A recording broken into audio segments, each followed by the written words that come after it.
നമസ്കാരം.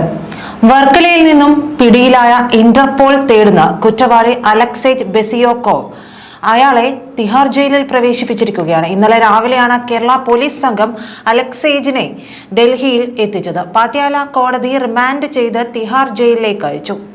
ഇന്റർപോളിന്റെ ഇന്ത്യയിലെ നോഡൽ ഏജൻസിയായ CBI ചോദ്യം ചെയ്ത ശേഷം ഇയാളെ US കൈമാറും. ഇയാൾക്കെതിരെ ഇന്ത്യയിൽ കേസില്ല.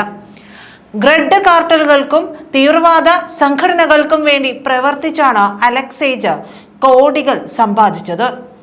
തട്ടിപ്പിനായി ഗാരൻഡെക്സ്, ക്രിപ്റ്റോമാക്സ് എന്നീ 2 കമ്പനികളാണ് ഇയാൾ നടത്തിയിരുന്നത്. മോസ്കോയിലാണ് ഗാരൻഡെക്സ് എന്ന കമ്പനി രജിസ്റ്റർ ചെയ്തത്. God, Taliban, drug, hacker, cash out, clean coins തുടങ്ങിയവയാണ് ഇയാൾ ഇടപാടുകാർക്ക് നൽകിയിരുന്ന പേരുകൾ. തട്ടിപ്പിന്റെ രീതി അനുസരിച്ചാണ് പേരുകൾ നൽകിയിരുന്നത്. $96 ബില്യൺ, അതായത് 8 ലക്ഷം കോടിയിലേറെ ഇന്ത്യൻ രൂപയുടെ തട്ടിപ്പാണ് 2019 മുതലുള്ള 6 വർഷം കൊണ്ട് ഈ അലക്സേജ് നടത്തിയത്. UAE-യിൽ താമസിക്കുന്ന റഷ്യൻ പൗരനായ അലക്സാണ്ടർ മിർസർദയും ലിത്വാനിയൻ പൗരനായിട്ടുള്ള അലക്സേജ് ബെസിയോക്കോവും ചേർന്നാണ് ഗാരൻഡെക്സ് എന്ന കമ്പനി നടത്തിയിരുന്നത്. കമ്പനിയുടെ പൂർണ്ണ ചുമതല അലക്സേജിനായിരുന്നു. പണമിടപാടുകൾ നടത്തിയതും ഇയാൾ തന്നെ. ഡാർക്ക് നെറ്റ് വഴിയാണ് കള്ളപ്പണം വെളുപ്പിക്കൽ നടത്തിയത്.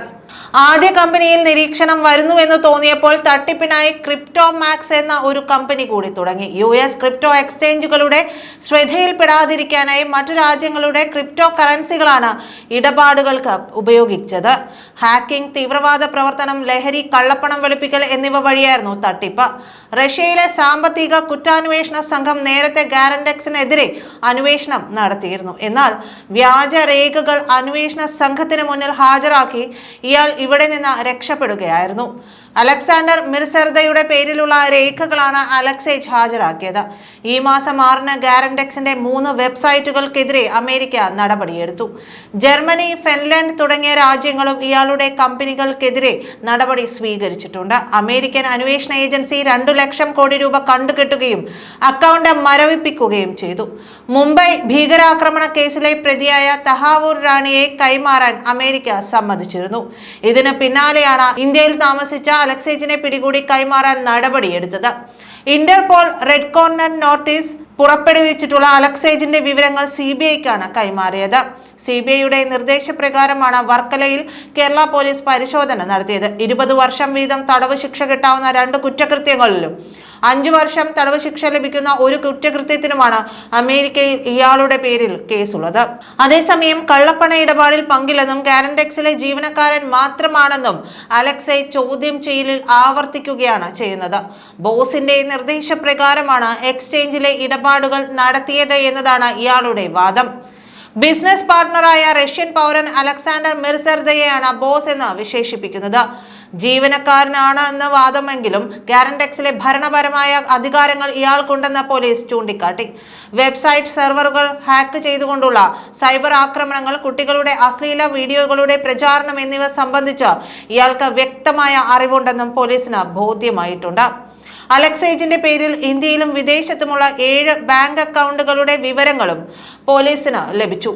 യൂറോപ്യൻ രാജ്യങ്ങളിലായി 2ഉം റഷ്യയിൽ 4ഉം അക്കൗണ്ടുകളാണ് ഉള്ളത്. വർക്കലയിൽ താമസിച്ചിരുന്ന ഇയാളുടെ പക്കൽ 4 ബൈക്കുകൾ ഉണ്ടായിരുന്നു. ഇവയെല്ലാം വാങ്ങിയതാണെന്നാണ് പറഞ്ഞതെങ്കിലും മറ്റു ചിലരുടെ പേരുകളിലാണ് രജിസ്റ്റർ ചെയ്തിരിക്കുന്നത്. ഇവരെയും സിം കാർഡ് ഉൾപ്പെടെ നൽകിയവരെയും തിരിച്ചറിഞ്ഞു കഴിഞ്ഞു. ഇവർക്ക് കുറ്റകൃത്യങ്ങളിൽ പങ്കില്ലെന്നാണ് പോലീസിന്റെ നിഗമനം. പിടികൂടുന്ന ദിവസം രാവിലെയാണ് ഒപ്പമുണ്ടായിരുന്ന ഭാര്യയും മകനും 2 സുഹൃത്തുക്കളും റഷ്യയിലേക്ക് പോയത്. അലക്സേജ് ഒഴികെയുള്ളവരെല്ലാം റഷ്യക്കാരാണ്. പിടിയിലാവുമെന്ന ഭീഷണിയുള്ളതിനാൽ അലക്സേജ് കുടുംബത്തോടൊപ്പം സഞ്ചരിക്കാറില്ലെന്നാണ് സൂചന. കഴിഞ്ഞ മാസം 9-നാണ് ഇയാൾ തിരുവനന്തപുരത്ത് എത്തിയത്. 11-ന് കുടുംബവും എത്തി. ബുധനാഴ്ച രാവിലെ കുടുംബം മടങ്ങി. വൈകിട്ടാണ് അലക്സേജ് മടങ്ങാനിരുന്നത്. അമേരിക്ക നടപടി കടുപ്പിച്ചതോടെയാണ് ഇന്ത്യയിൽ നിന്ന് രക്ഷപ്പെടാൻ ശ്രമിച്ചത്. CBI കൈമാറിയ വിവരങ്ങളുടെ അടിസ്ഥാനത്തിൽ 3 ദിവസമായി വർക്കല ബീച്ചിലും പരിസര പ്രദേശങ്ങളിലും അലക്സേജ് ബെസിയോക്കോവിനായി പോലീസ് അരിച്ചുപെറുക്കുകയായിരുന്നു. ഹോം സ്റ്റേക്ക് മുന്നിൽ സ്ഥാപനത്തിന്റെ ബോർഡ് ഇല്ലാതിരുന്നതിനാലും കെട്ടിട നമ്പറിൽ വ്യത്യാസമുള്ളതിനാലും വീട് പെട്ടെന്ന് കണ്ടെത്താൻ കഴിഞ്ഞില്ല. താമസിക്കുന്ന ഹോം സ്റ്റേയുടെ 1-ാം നിലയിൽ പുറത്തിരിക്കുന്നതിനിടയിൽ അപ്രതീക്ഷിതമായാണ് തിരച്ചിൽ സംഘത്തിലുണ്ടായിരുന്ന ഉദ്യോഗസ്ഥനായ SS ജോർജിൻ രാജ് അലക്സേജിനെ കാണുന്നത്. പ്രതിയുടെ ചിത്രവുമായാണ് പോലീസ് തെരച്ചിൽ നടത്തിയിരുന്നത്. ബുധനാഴ്ച വൈകിട്ട് 4:30-യോടെയാണ് ഇയാളെ കണ്ടെത്തുന്നത്. കുരയ്ക്കണ്ണി കക്കോട് ലൈനിലെ സോയാവില്ല എന്ന കെട്ടിടത്തിലായിരുന്നു താമസം.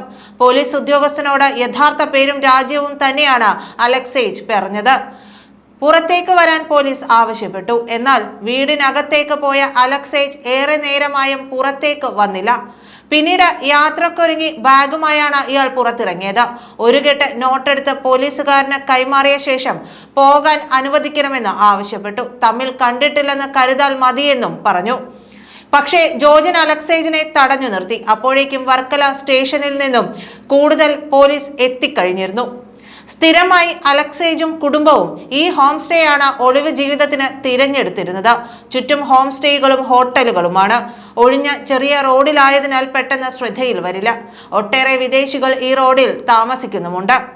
ചെലവ് കുറച്ച് ലളിതമായ ജീവിതശൈലിയാണ് ഇവർ പിന്തുടർന്നിരുന്നതെന്ന് സമീപവാസികളും ഭക്ഷണശാല ഉടമകളും പറയുന്നു. നന്ദി.